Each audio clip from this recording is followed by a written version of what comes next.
Hello student, स्वागत है मेरे चैनल में। भी आज हम बात करने वाले इलेक्ट्रोकेमिस्ट्री के पार्ट सेकंड सेल के बारे में। तो वीडियो को बना के स्टार्ट करते वीडियो स्टार्ट करने से पहले अगर आप मेरे चैनल पर पहली बार आए तो चैनल को सब्सक्राइब कर लीजिए, बेल नोटिफिकेशन डालें जिससे आने वाली वीडियो नोटिफिकेशन प्राप्त हो जाए। चलिए वीडियो स्टार्ट करें।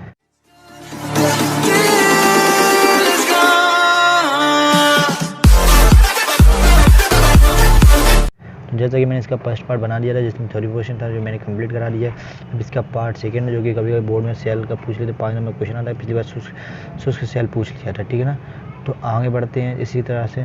तो जैसे कि हम सेल स्टार्ट करने से पहले मैं डायरेक्ट सेल नहीं पढ़ाऊंगा, क्योंकि मैं सेल रूल्स का कॉन्सेप्ट क्लियर करना चाहता हूँ। थोड़ी वीडियो थोड़ी सी लंबी होगी, लेकिन वीडियो को बिना स्किप किए पूरा देखना चाहिए, क्योंकि इससे क्या है आपको पूरा समझ में आएगा। सेल सबसे पहले सेल होता क्या है? वह युक्ति या उपकरण जो एक प्रकार की ऊर्जा को दूसरी प्रकार की ऊर्जा में परिवर्तित करती है, सेल कहलाती है। इसका फर्स्ट टॉपिक आपको आई बटन मिल जाएगा, डिस्क्रिप्शन मिल जाएगा, ठीक है ना। अब ये सेल होता है, क्या होता है? वह युक्ति या उपकरण जो एक प्रकार की ऊर्जा को दूसरी प्रकार की ऊर्जा में परिवर्तित करती है, सेल कहलाती है। ये दो प्रकार के होते हैं, एक विद्युत अपवर्तनीय सेल, एक विद्युत रासायनिक सेल। अब विद्युत रासायनिक सेल क्या होता है? वह सेल जो विद्युत ऊर्जा को रासायनिक ऊर्जा में बदलता है, विद्युत अपवर्तनीय सेल कहलाता है। वह सेल जो रासायनिक ऊर्जा को विद्युत ऊर्जा में परिवर्तित करता है, रासायनिक सेल या गैल्वेनिक सेल कहलाता है। इसका दूसरा नाम क्या है? गैल्वेनिक सेल, ठीक है। अब और अंतर पढ़ लेते हैं इसी क्वेश्चन को। जैसे अंतर में याद करेंगे तो ये क्रिया इसमें विद्युत अपवर्तनीय सेल में क्रिया स्वतः नहीं होती है, जबकि विद्युत रासायनिक सेल में क्रिया स्वतः होती है, ठीक है। प्रयुक्त विद्युत अपवर्तनीय सेल प्रयुक्त इलेक्ट्रॉन एक ही विलयन में होते हैं, जबकि विद्युत रासायनिक प्रयुक्त इलेक्ट्रॉन अलग अलग विलयन में होते हैं। जैसे डेनियल सेल, ठीक है ना। डेनियल सेल में अलग अलग विलयन होते हैं। इसमें कैथोड माइनस एनोड प्लस होता है, जबकि इसमें कैथोड प्लस एनोड माइनस होता है, ठीक। विद्युत अपवर्तनीय सेल में मुक्त ऊर्जा में वृद्धि होती है, इसमें मुक्त ऊर्जा में कमी होती है। विद्युत अपवर्तनीय सेल में विद्युत धारा प्रवाहित की जाती है, विद्युत धारा उत्पन्न की होती है। जैसे कि मैंने आपको विद्युत अपवर्तनीय सेल, विद्युत रासायनिक सेल बता दिया। अब गैल्वेनिक सेल होता क्या है? गैल्वेनिक सेल या रासायनिक गैल्वेनिक सेल दो प्रकार की होती है, प्राथमिक सेल, एक द्वितीयक सेल। प्राथमिक सेल क्या होते हैं? वे सेल जिन्हें पुनः आवेशित नहीं किया जा सकता है, जैसे शुष्क सेल, मरकरी सेल आदि। अब द्वितीयक सेल वे सेल जिन्हें पुनः आवेशित कर उपयोग में लाया जा सकता है, जैसे लेड बैटरी खर्च हो जाती है, फिर उसको चार्ज करके फिर दोबारा यूज़ कर सकते हैं, ठीक है। अब इलेक्ट्रॉन क्या होते हैं? सबसे इलेक्ट्रॉन जो कि अपन पढ़ेंगे सेलों में, इलेक्ट्रॉन क्या होते हैं, इलेक्ट्रॉन क्या, एनोड क्या होता है, कैथोड क्या भी बता दें। तो इलेक्ट्रॉन धातु की वे छड़ें जो विद्युत अपघट्य विलयन में जुड़ी होती हैं, ठीक है, इलेक्ट्रोड कहलाती हैं। ये छड़ें इलेक्ट्रॉन के अभिगमन करती हैं, ठीक है ना। अब इलेक्ट्रोड दो प्रकार के होते हैं, एक एनोड इलेक्ट्रोड होता है, एक कैथोड होता है इसमें, ठीक है। वह इलेक्ट्रोड जिस पर ऑक्सीकरण अर्ध अवक्रिया संपन्न होती है उसे एनोड कहते हैं। एनोड द्वारा विद्युत धारा सेल में प्रवेश करती है, ठीक है। एनोड द्वारा विद्युत धारा सेल में प्रवेश करती है। वह इलेक्ट्रोड जिस पर अपचयन अर्ध अवक्रिया संपन्न होती है, ठीक, एनोड कैथोड कहलाता है। कैथोड में विद्युत धारा बाहर की ओर निकलती है, ठीक है ना स्टूडेंट। आपको समझ में आ रहा होगा। ये छोटे छोटे से वर्ड मैं आपको इसलिए बता रहा हूँ क्योंकि इस क्वेश्चन में आगे आपको जरूरत पड़ेगी। तो जैसे इसमें अब हम सेल के ऊपर पहुंचते हैं। शुष्क सेल, माना कि चित्र थोड़ा अच्छा नहीं लग रहा हो, लेकिन मैं आपको समझाने के लिए बना रहा हूँ। तो शुष्क सेल यह लेक्लांसी सेल का एक सुधारा रूप होता है। इस सेल में एनोड जिंक का एक पात्र होता है, ठीक है। इसमें और कैथोड ग्रेफाइट की जिंक की छड़ होती है, जो कि चारों ओर Mn2 व ZnCl कार्बन पाउडर से घिरी होती है, ठीक है। Mn2 प्लस कार्बन पाउडर से घिरी रहती है, ठीक है। Mn2 और कार्बन पाउडर से घिरी दिखा रहा हूँ मैं यहाँ पे, ठीक है। दोनों इलेक्ट्रोड के बीच स्थान अमोनियम क्लोराइड, ठीक, अमोनियम क्लोराइड और जिंक क्लोराइड का विलयन भरा होता है, ठीक है, जो विद्युत अपघट्य का कार्य करता है। अमोनियम क्लोराइड के अम्लीय विलयन अमोनियम क्लोराइड के अम्लीय होने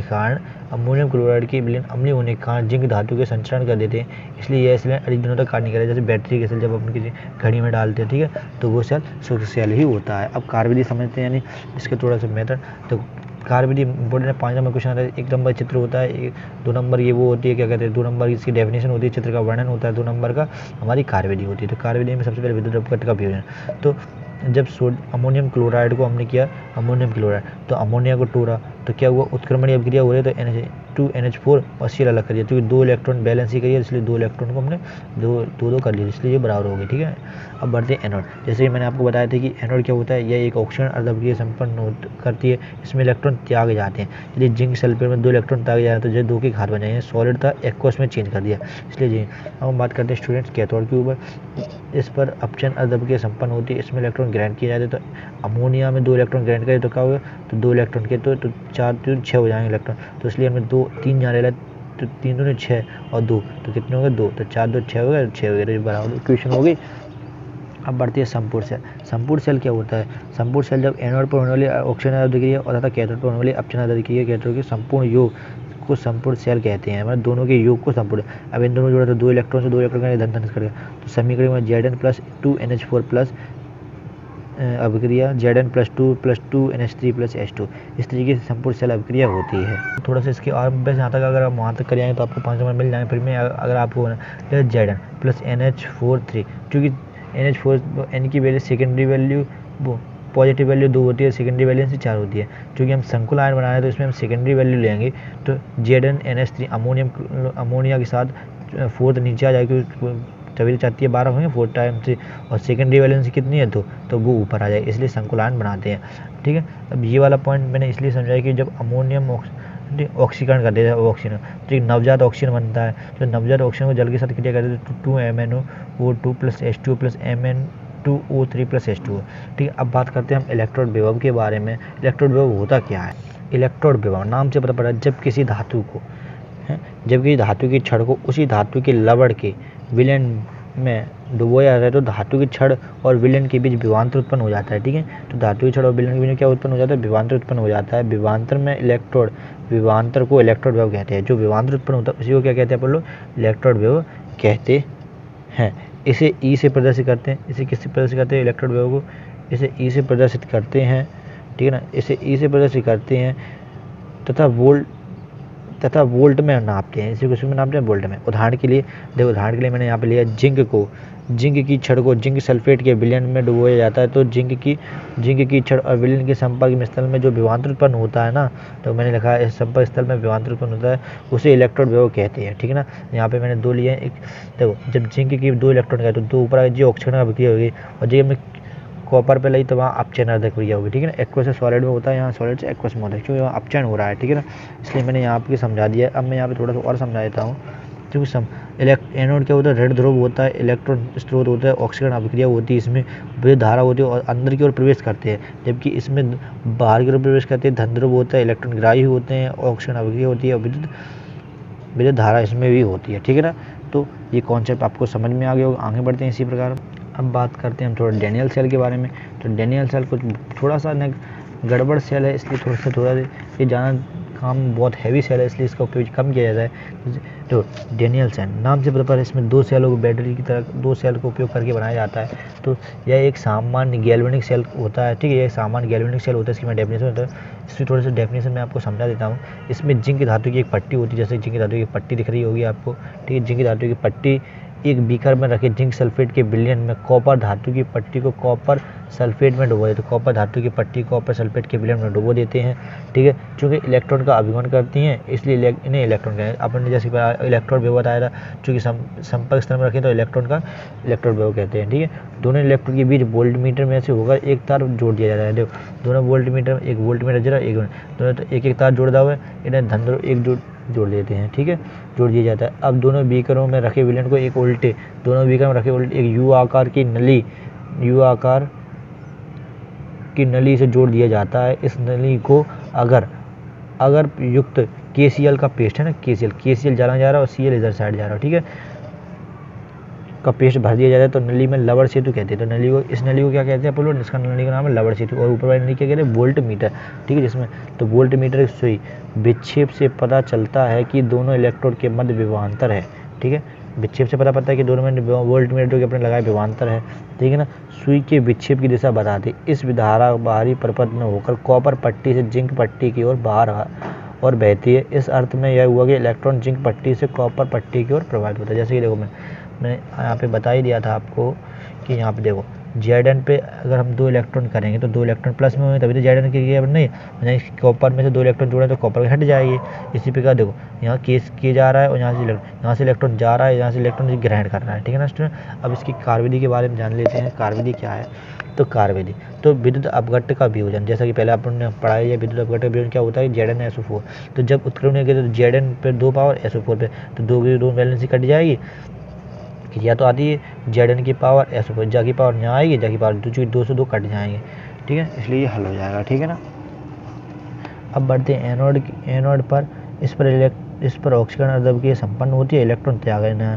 तो Zn पे 2 इलेक्ट्रॉन त्यागे जा रहे हैं तो Zn+2 हो गए, सॉलिड से एक्वस में चेंज हो। वही पर कैथोड पर इस पर अपचयन अर्धविक्रिया होती है, इलेक्ट्रॉन ग्रहण करना होता है। तो Cu पे 2 इलेक्ट्रॉन हो रहे हैं ना स्टूडेंट, तो Cu आई होप आपको समझ में आ रहा होगा। तो समझ में आए तो बढ़िया है। अब बढ़ते हैं संपूर्ण सेल। इस संपूर्ण सेल मैंने यहाँ डेफिनेशन में इस पर होने वाली कैथोड पर होने वाले अपचयन अभिक्रिया किया, एनोड पर होने वाली ऑक्सीकरण अभिक्रिया के योग को संपूर्ण सेल अभिक्रिया कहते हैं। तो यहाँ पे मैं 2 इलेक्ट्रॉन का Zn प्लस Cu की पावर 2 अभिक्रिया Zn की पावर 2 प्लस Cu, ठीक है ना। इस तरीके से मैंने इसको हल कर लिया। अब हम बात करने वाले हैं नर्स समीकरण। नर्स समीकरण याद करने के लिए क्यों आए हो इतनी रात है नफ़ा न लागे मम्मा, ये ट्रिक याद रखना है। क्यों आए हो इतनी रात है नफ़ा न लागे मम्मा।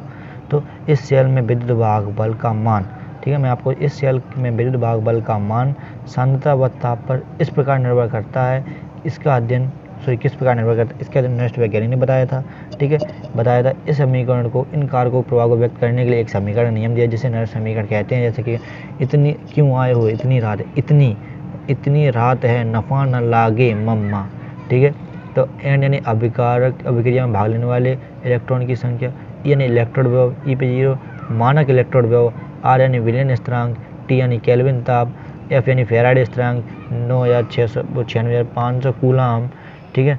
इलेक्ट्रोड की सांद्रता, एम की पावर एन विद्युत धारा की सांद्रता। एल का मान होता है 2.303 log 10, अतः ई बराबर E0 एल का मान रखा यहाँ पे, ठीक है। तो क्या हुआ 2.303 नफ़ा रात log m बटे m प्लस n। यदि m बराबर 1, टी बराबर 298 केल्विन तथा वह आर व एफ के मान रखने पर, तो हमें सीधा यहाँ पे आपको ये सीधे करना पड़ेगा क्योंकि कैलकुलेशन बहुत बड़ी हो जाएगी। ई बराबर E0 बराबर 0.059 अपॉन n इंटू 1/m की पावर n प्लस, ठीक है ना। ये क्वेश्चन आपको समझ में आ गया हो। अब एक लास्ट क्वेश्चन बचा है इस यूनिट का, जो है फैराडे के विद्युत अपघट्य के नियम। फैराडे के विद्युत अपघट्य के नियम। तो सन 1832 में इंग्लैंड के वैज्ञानिक माइकल फैराडे ने अपने प्रयोग के आधार पर अपघट्य के संबंध को 2 नियम प्रतिपादित किए, जिन्हें उन्हीं के नाम पर फैराडे के विद्युत अपघट्य नियम कहते हैं।